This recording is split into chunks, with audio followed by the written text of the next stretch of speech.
Manage your supply chains like a boss. Will you make it with container ships stuck in canal and employees giving you a hard time in Skuz? And today we'll be teaching you how to play Skuz, published by Lokad. And hi everyone, it's Stella. And Tarrant here from Meeple University. Okay, let's go to the classroom. Skuz is a game about managing your supply chain. In the box you'll find all of these components.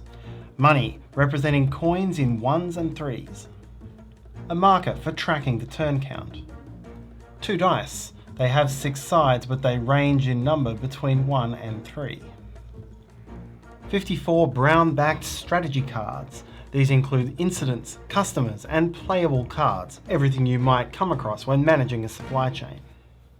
The red-backed cards, these are a key part of game setup, and a brief but insightful rulebook. To set up, shuffle all of the brown-backed strategy cards together into a single deck. Split the red-backed cards into these 4 types. Each player takes a rules card, any one of the factory and store cards, and 1 boss. Each of these has its own unique player power which may determine the tactics with which you play the game. Place your boss, your factory store card, and 5 coins in front of yourself. In the centre of the table, place the turn counter with the marker on 1. Choose a first player and you're now ready to play. Skuz is played in turns and each player participates in each turn. There will be between 7 and 10 turns in each game. Each turn is played in 3 phases: the production phase, promotion phase, and sales phase. In the production phase, you'll order stock from your factory and set the supply chain in motion. In the promotion phase, you'll draw strategy cards from the deck, trying to find as many customers and ways of selling your goods as you can. And in the sales phase, you'll sell goods from your store and find out whether your supply chain matches your promotional efforts. When the game reaches its end, it's the player who has the most money in cash, not tied up in stock, who wins the game. The first phase is the production phase. Simultaneously, each player decides how much stock they're going to order from their factories. To do this, take any amount of money from your treasury and place it into the factory. Then take the same amount of money from the bank and also place that into the factory. This represents the purchasing of stock. In this case, I have spent 2 coins on stock, and I'm expecting that I'll be able to sell that stock for 4 coins. Each player now individually rolls 1 die and advances all stacks of coins on their factory store boards that many spaces towards the store.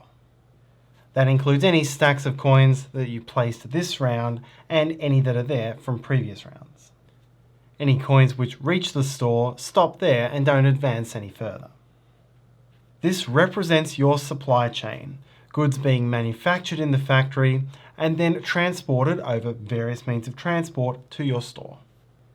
There are many steps in the supply chain and many places this can go wrong, and that's why you don't know exactly how long these goods will take to reach your store. Step 2 is the promotion phase. All players draw 3 cards from the strategy card deck.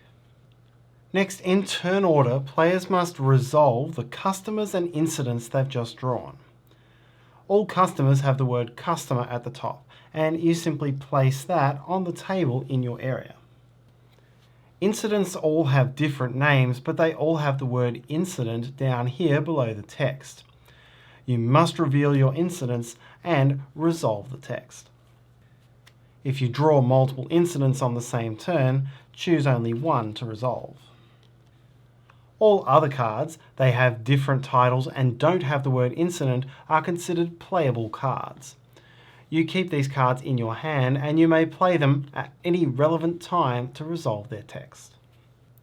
You can have at most 3 playable cards in your hand at the end of this phase, and if you have more, you must discard down to 3. Turn order can matter for many of these incidents. So once one player has completed all customers and incidents, move to the next player and so on around the table. Incidents and playable cards are discarded after they're resolved. And if the draw deck ever runs empty, shuffle the discard pile to form a new draw deck. You'll then move on to the sales phase. Your aim is to have your supply chain match your promotional efforts. In other words, you want as many coins in your store as you have customers on your tableau. In this phase, for each customer, move 1 coin from your store to your treasury. This represents selling goods to that customer. If your supply chain doesn't exactly match your promotional efforts, then this will result in a negative business consequence. If there are more customers than there is stock, then you have a stock out. You sell as much as you can, but then you must lose exactly 1 of your unserved customers, giving it to the player on your right. The recipient technically gains the new customer immediately, but can't sell to that customer until the next turn. Note that stockouts aren't resolved in the first turn. These can only occur beginning in turn 2. On the other hand, if you have more stock in your store than you have customers to sell to, then after selling, you lose exactly 1 of your excess stock as dead stock. This stock has become aged and is no longer able to be sold for a profit. Unlike stockouts, dead stock can occur in turn 1. Once all players have resolved the sales phase, they'll hang on to their customers. These represent returning customers and ability to sell stock over and over. You'll now proceed to the next turn. Starting from the 7th turn, you'll begin checking for the end of the game before anyone takes any actions in the production phase. To do this, roll 1 die. If the number is a 3, then this is not the final turn. You'll play a full turn and then continue to the next turn, up to a maximum of 10 total turns. However, if this roll reveals a 1 or a 2, then this will be the final turn. Play the final turn in full, including and up to the sales phase. The player who finishes the game with the most money in their treasury is the winner. Be wary of having any money tied up in stock at the end of the game, as this will not count towards your chance at victory. The game has a variety of incident cards, which reflect some of the types of things which can impact real supply chains across the world. Sometimes these will apply to all players, while in some cases you'll be able to choose which opponent suffers.